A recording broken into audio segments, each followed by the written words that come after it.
Hi everyone, this is AJ and welcome back to the channel. Welcome to my review for episode 6 of Peacemaker. Yes, so without any further ado, let's just get straight into it.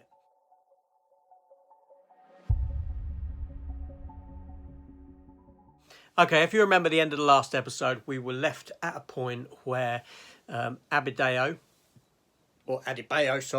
had seen that Myrn has got a butterfly inside him after she was wearing Peacemaker's X-ray helmet. Thusly, they get into a bit of a struggle. Now, this episode begins at that point, but he stops in his tracks and he says that he's not going to hurt her.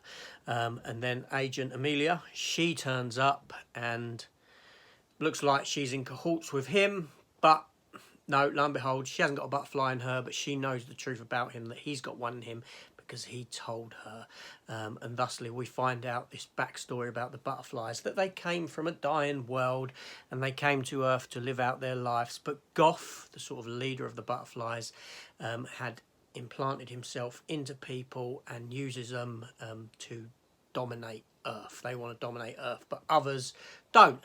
Thusly, there's the question about Myrn actually having one inside him, but it turns out that the human that he took over was actually a murderer, although he can sense that murderer's thoughts and could see that if that murderer had been given a chance, he could have changed his life and turned it around, that there was a goodness within him. So he lives with this knowledge that he's taken over someone's life and essentially destroyed it.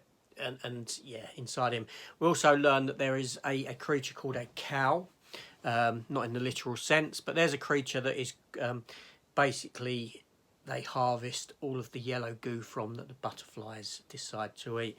Now, Oggy, played by Robert Patrick, Peacemaker's father, he gets out of prison and decides that he wants to kill his son, Peacemaker. The police themselves are now after Peacemaker because they've got his fingerprints instead of Oggy's, obviously, and they go after him, and it leads to this escape that Peacemaker has to make from his cabin, along with Vigilante, taking Eagly with them, and Goff the butterfly that he's got in a jar. During their escape, they fall from a tree, or Vigilante falls from a tree. The butterfly gets out and it puts itself into Sophie Song's body, the Asian detective. At this point, she ends up getting loads more butterflies, and at the end of the episode, they come in and they swarm through the police station, taking control of everyone, including Agent Larry Fitzgibbons, Captain Locke, and all that sort of thing. So they're all poised for this attack, so to speak, because they've got all these prisoners and police officers all now overtaken. At the end of the very end of the episode, we see Oggy Smith preparing himself with his men. He gets himself dressed into his white dragon armor to go after his own son and kill him. And then Peacemaker himself sees a TV report with the police making a statement saying that they're on the hunt for Peacemaker for crimes that he hasn't committed, and thusly we're left at this point in the show. So yeah, so that's just a very quick sort of breakdown of the events of the episode. There's far more to it. There's a chase scene through the woods, there's police officers that get killed, all this sort of nonsense goes on. I say nonsense, Captain Fitzgibbons, Captain Locke, you would think he's already taken over by a butterfly because he's acting rather weird, but yet a butterfly overtakes him at the end, towards the end in the police station siege. So there's questions to be answered there. As for the episode, this episode was written by and directed by James Gunn himself.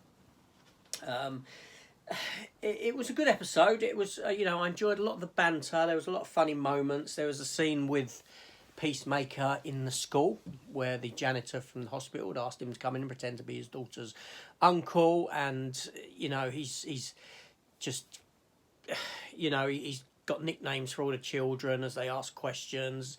He calls them things based on their looks and this sort of a thing. It's very non-PC, very funny as well. You know, like Chub Stuff, or one who's got a bit of weight on him, skinny arms. Sad eyes, you know, these sort of things, which is great, very funny. But I don't know, there was something that I felt like the actors or the characters felt stupider in this episode, primarily Vigilante and Peacemaker himself. Now, they've not been the cleverest characters at all, obviously, but I just felt the writing in this episode by James Gunn just eked more into the stupid than what we've felt before with them. But otherwise, you know, another 45 minutes that run very, very fast paced, very good, very funny, very humorous, and leaves you wanting to see what comes next. It's got James Gunn stamped all over it. You can tell it's James Gunn in the style, in what happens in this. It's got flashes of other stuff that he has done before. Yeah, let's just say that. So anyway, that was my quick review for the episode. The episode was titled Mern After Reading, which I didn't say at the beginning, sorry, which is a play on words of burn after reading, but Mern is the character who leads the squad in this, so to speak, for want of a better term. Yeah, so anyway, so that's it really. So this is AJ. Thank you for watching. Please consider hitting the subscribe button, coming joining me on this channel. It's very young, it's very fresh. Still learning what to do in a sense, so to speak. Finding my feet with reviews and that.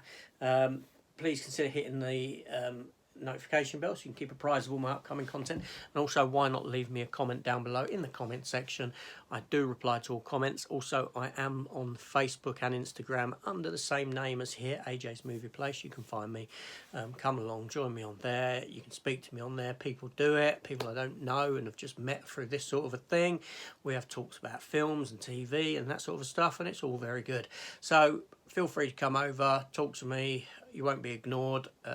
Yeah. So this is AJ. Thanks for watching, and I'll see you on the next one. Take care all, and have a good day.